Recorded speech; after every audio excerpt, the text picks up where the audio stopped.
бид нар энд ямар соёлтой гэдгийг харуулж өнөөдөр ингээд 50 жагссаар байна. Бид нар 7 хоног жагсаж байгаа хүмүүсийг одоо захиалгахтай хэнийг жагсаад оо би одоо хэнийг өчтөр шахалт ирж гин үү? Яа ирж гин. Өчтөр би яриан дундаа оюун гэрэл гэд хүний их зүйч мэддэг хүн л тэр байгаа юм чи би яах юм бэ? Эдэр одоо ээж гинэ. Одоо эдэр одоо би найз нь ээжтэй нь одоо хуйлцсан юм л юм болчиход гинэ. Тэр хүн их зүйч хүний эрхийг одоо дээдэлдэг одоо 20 30 жил ажилласан тэр хүний юм бол тэр хүнээс би зөвлөгөө авлаа. За өнөөдөр өчтөр эндээс гараад би миний өглөө болсон миний утас одоо яасангүй.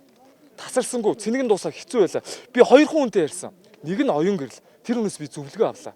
За нөгөөх нь би энэ модын болдоо гэд бүтээлч залуу байгаа. Та нар мэдж байгаа. Хэрэг тэр залууг нийслэлийн дарга болгол ямар гоё вэ, ямар сайхан бэ гэж мянган залуус тэр хүнийг меншн хийж байна. Тэгэхээр би модын залуутай яах вэ гэж сая хоол идэд ярилцлаа. Айгүй гоё хүн байна. Би өмнө нь бол тэр хүний нэвтрүүлэгт орж исэн байхгүй. Яг Улаанбаатар хот Азийн цагаан дагна гэдгийг яагаад тийм үг гарч исэн бэ гэдэг тухай өмнө надад тайлбарлаж ингээд зочноор орж исэн. Би орж исэн. Тэгэхээр тэр хүнийг би мэддэг учраас ингээд байж байна. Тэгэхээр одоо ингээд залуучууд зүгээр 50 замаараа л чагсаа. Тэгээд болдог бол хэдүүлээ яг цагийн баримжаатай болоо тэдэд ихлээ тэдэд таарыг цохон байгуулалт орё тий. Энд бол одоо манлайлж байгаа тэргүүлж байгаа би одоо ингэ өдөртэй байгаа юм биш шүү дээ. Энд зүгээр л өөрсдийн хүслээр л ирсэн байгаа. Би ч өөрөө хүслээр ирлээ. За намайг зөв сошиал дээр нэг 600 мянган хүн дагдсан юм байна. Тийм олон хүн дагж хахад би одоо тэнд зүгээр нэг жижигхэн эрх ашигын төлөө нэг хэн шинэ жилийн нэгтэй халтуурны төлөө би одоо ингэ цагаа хомслоод яах вэ? Тиймээс ингээд тийм учраас би үр хүүхдүүдэд хэлэх гэсэн баавар واخгүй юу? Аав нь тий энэ ардсан парламентын засаглалд ингээд бас дуу хоолойгоо хүргээд явж илаа гэдэг үр хүүхдүүдэд би шудрагаас бүрэх гэж ингэж байж байна. Энд одоо тэгэхээр энэ залуучууд энэ гол цөм болсон залуучуудаа сонсооч. Залуучуудаа ерөөсөө сонсохгүй тэр амар баясгалан сонсоод байгаа юм шиг байгаа. Хүрэл Бадрыг сонсоод байгаа юм шиг байгаа. Та нарын жүжиг 31-ний орой гарнаа би мэдчихээн. Хүн болгон он солигдоход зүрхэн ингээ гигэлцээд яг тэр гоё үед нь та нар үнэхээр гоё үг хэлэх гэж байгааг би мэдчихээн. Гүү шүү. Залуучууд тэр хүртэл чинь жагсч чадна шүү. Бид нар харин 50 замаар жагсан. Харин орой одоо бид нар нэг цагийн зохион байгуулалт орё гэж бодоод байгаа. Одоо тэгээд өөр ямар залуучууд ирж чинь тэгээд дуу хоолойгоо нэгтгэе үзэл бодлоо бас ингээд одоо нэгтэлтэй гаргая тий. Тэгэхгүй бол одоо зарим тар зарим яа ингээд тэг гээд байгаа. За би оюун гэрлээс мөнгө авсан байж болно тий. Тэр ерөөсө та нарт падлий байхгүй. Би зүгээр энэ нүүрсний хулгайч 40-80 төгрөгийг аваад энэ Монгол улстай хэрэгтэй юм хийхийг л хүсэж байна. Би бол одоо боломжтой болцоотой. Би одоо 12 сард нэрээ би та нарт худлаа хэлэхгүй бол би 90 сая төгрөг олох боломжтой ийм л хөтлөгч. Би хамгийн хөгжилтэй хөтлөгч гэдэгтээ ордог хүн. Тэгэхээр би одоо амьдрал ах нь одоо тогтсон. Өнөө маргааш өвлөрч өгөхгүй бол одоо тэр ажлаа 1-2 завсарлаад манайхаа ирээч өөрсдийнхөө төлөө дугаараач. Энд би ганцхан өөрөө дугаараад би аль нэгнийх нь намынх нь одоо орлогч одоо нам хариуцсан дарга юм болох гээд соёл урлаг хариуцсан нэг чуулгын захирал болохгүйгүй өөй. Зүгээр үр хүүхдүүдийнхээ төлөө ингэ ирж байна.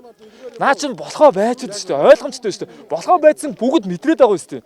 Тэгээд одоо ингээл ерөөсөө энэ улсын хурлын гишүүд чи ингэж байгаа юм одоо энэ эрх баригчид айгүй хямарсан зовцсон те.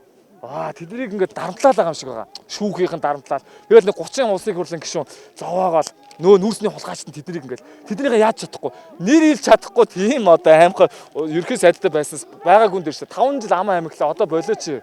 Нэрээ хэлээч. Нэрсээ зарлаач. Тэр хамгийн их үздэг Улаанбаатар өчтөр орд ирний ажил ярьж тэр ямар хамаатай юм бэ?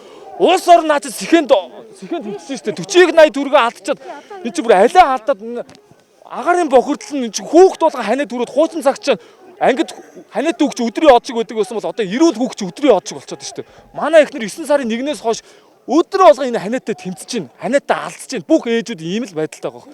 Тэгээ энэний төлөө ингээд дуу хоолой өрөхгүй юун тэр бүкс бөөрний тэр ор хүнжлийн давуу гэр бүлээ авч явж чадахгүй яах ч улс төрд орсон юм бэ? Өөрийгөө авч явж чадахгүй яах ч хүнтэй суусан юм. Тийм биз дээ. Тэгвэл гадаадд очиод тэр зөвшөөрсөн оронд бие үнэлэгч аваад өөрсдийн бие физиологоо хангаа тэгээ явцгаал та. Юу яриад байгаа юм бэ? Хамгийн үзэлтэй нэвтрүүлэг нь өөрөө энэ улс төрийн нэг хормон явдал яриад хаар чи наач утгагүй шүү дээ. За арбитрийн шүүхт би зөвлөгөө авлаа. За би ямар хүнээс зөвлөгөө авсан бол оюун гэрэл гэдэг хүнээс зөвлөгөө авлаа. За тэр хүн арбитрийн шүүх бол одоо терроризм те ноцтой байдал одоо те түрэмгийлэл тийм зүйл дээр те анхаарлаа хандуулж ингэж ажилладаг юм байна. Энэ дээр бол анхаарал хандуулах боломжгүй юм байна. Яагаад гэвэл манайхаа ардчилсан парламентын засаглалч хардаа зүгээр өөртөө сонгоо. Энэ аюу шудраг угааз өөртөө сонго.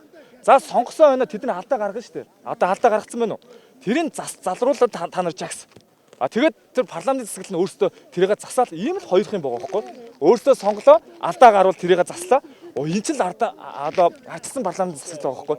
За хэрвээ энэ харин парламентын засагт өөрсдөө түрэмгийлээд биднийг одоо боогоод, унгаагаад, хориод хэрвээ ийм тохиолдол бол гаднаас тусламж авч болох юм байна. За бас ингээд тусламж хүсье гэд бид нар өчтөр залуучууд нэг талдаа гараад ингээд чагсан тий. Тэгэхэд бас улс орны тусгаар тогтнолын асуудал байдаг гинэ. Аль нэгэн улс орны хараат болчвол бас бид нар хэцүү тий. Тийм болохоор бид нар өөрөө өөрсдөө л шийдээ. Тэгээд өөрөө өөрсдөө энэ асуудлыг шийдэхэд тогтолцоогоор нь